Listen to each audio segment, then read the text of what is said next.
بزرگان دین اور عزیز طلبہ و طالبات،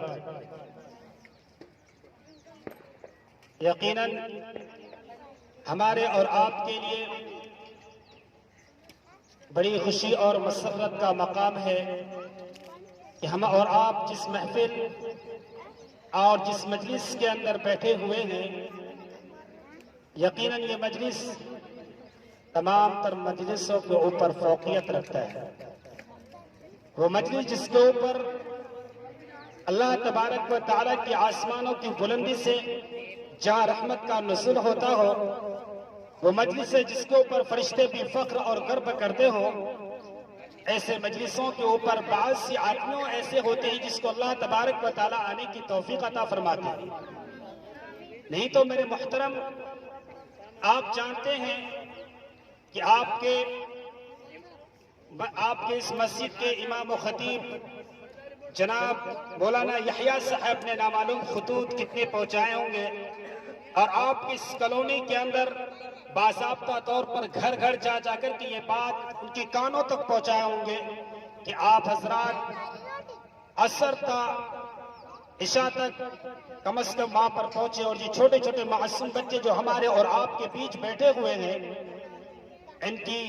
زبانوں سے نکلی ہوئی کتاب قرآن اور ان کے حلق سے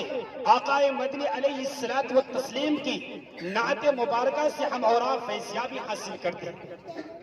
لیکن یہ حقیقت ہے کہ اللہ تبارک و تعالیٰ بعض انسانوں ایسے ہوتے ہیں جس کو اللہ تبارک و تعالیٰ اپنی دین کی باتیں سننے اور سنانے کے لیے قبول فرماتے ہیں۔ نہیں تو اور بھی آپ کے قریب میں، آپ کے پڑوس میں لوگ ہیں موجود، لیکن اللہ تبارک و تعالیٰ انہیں یہاں پر آنے کی توفیق عطا نہیں فرمائی۔ ہم اور آپ دعا گو ہوں کہ پروردگار عالم وہ انسان جو اس بابرکت اور بعظمت مجلسوں کی حقیقت، ان کی وسعت و کشادگی اور ان کی رحمت آسمان کی بلندی سے جو رحمت کا نزول ہو رہا ہے، جہاں پر پروردگار عالم کی طرف سے باضابطہ طور پر بخشش کے پروانے ملتے ہو، ایسے مجلسوں سے جو انسان کو دور اختیار کرتے ہیں، یقیناً اس انسان سے بڑا بدقسمت انسان کوئی نہیں ہو سکتا۔ میرے محترم، میں اپنی بات کو ادھر نہ لے جاتے ہوئے میں آپ کو یہ بات بتاتا چلوں کہ میں نے ابھی آپ کے سامنے کتاب قرآن کی چھوٹی سی آیت کریمہ تلاوت کی تھی، جس کا سادہ سا ترجمہ یہ ہے کہ اللہ تبارک و تعالیٰ نے اور بھی کتابوں کو اس دنیا کے اندر مبعوث فرمایا، بھیجا، لیکن اللہ تبارک و تعالیٰ نے اور کتابوں کی حفاظت کی ذمہ داری خالق کائنات کے لیے دی تھی۔ اللہ تبارک و تعالیٰ نے توریت کو اتارا،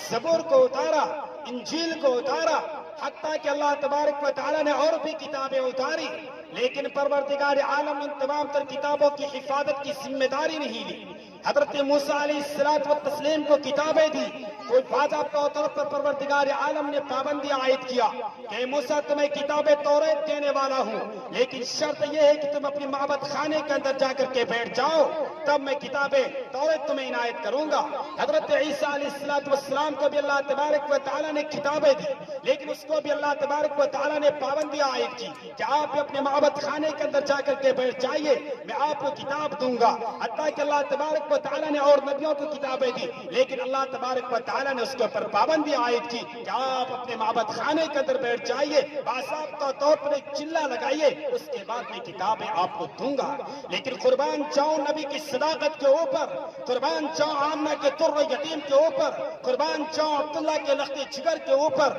اللہ تبارک و تعالیٰ نے جب اس بابرکت اور باعظمت کتاب قرآن کی اتارنے کی باری آئی تو اللہ تبارک و تعالیٰ نے اپنے محبوب ملت کے اوپر پابندی عائد نہیں کیا، بلکہ اس کتاب قرآن کی نصوص سے پہلے بھی جبرائیل نے فخر اور کربے کے ساتھ کہنا اپنے لیے باعث فخر اور مسرت سمجھا۔ انہوں نے ٹنکے کی چوٹ اعلان کر کے کہا کہ باعث فخر اور خوش نصیب ہے وہ امت جس کے پاس پروردگار عالم ایک باعظمت اور بابرکت کتاب قرآن کو ایک ایسی امت کے پاس بھیجنے والا ہے۔ وہ کتاب قرآن جس کے اندر پروردگار عالم نے ہدایت کو کو پوشیدہ رکھا ہے، وہ کتاب قرآن جس کو پڑھنے کے بعد اللہ تبارک و تعالیٰ ہم کو دنیا کے اندر بھی کامیابی اور سرخروئی نصیب فرمائے گا، وہ کتاب قرآن جس کے ایک ایک حرف کے اوپر پروردگار عالم نے تصدیقی کا وعدہ فرمایا۔ آپ جانتے ہیں دنیا کی اور کتابیں پڑھ لیجئے، بڑی بڑی ناولیں پڑھ لیجئے، بڑی بڑی اسکالر کی کتابیں پڑھ لیجئے، لیکن جو اللہ تبارک و تعالیٰ نے ثواب کا وعدہ فرمایا ہے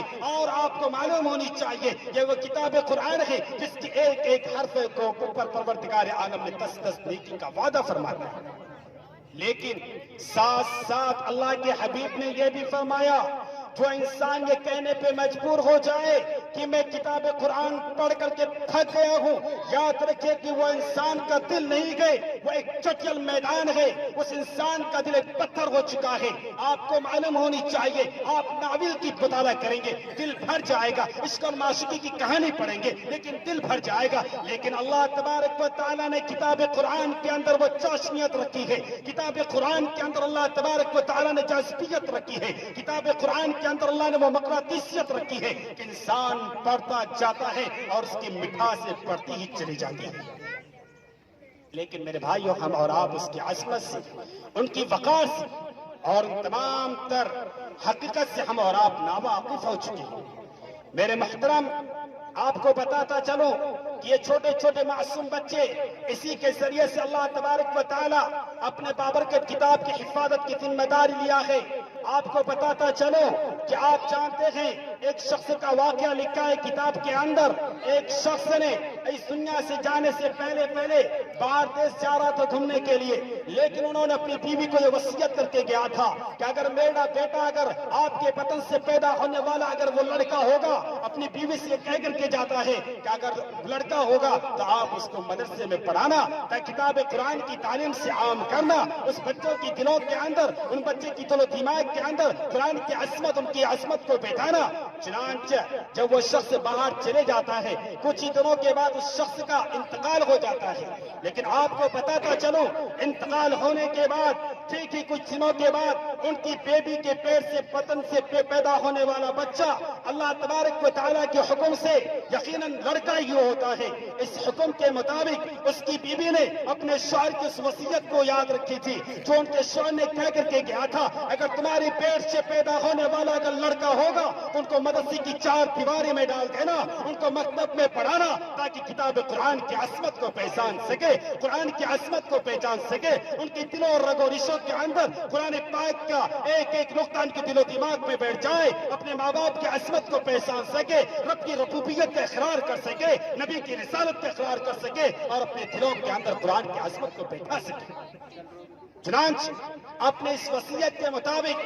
ٹھیک اپنے اس کی بیوی نے اس معصوم سا بچہ کو ایک مکتب پہ لے کر کے پہنچتے کی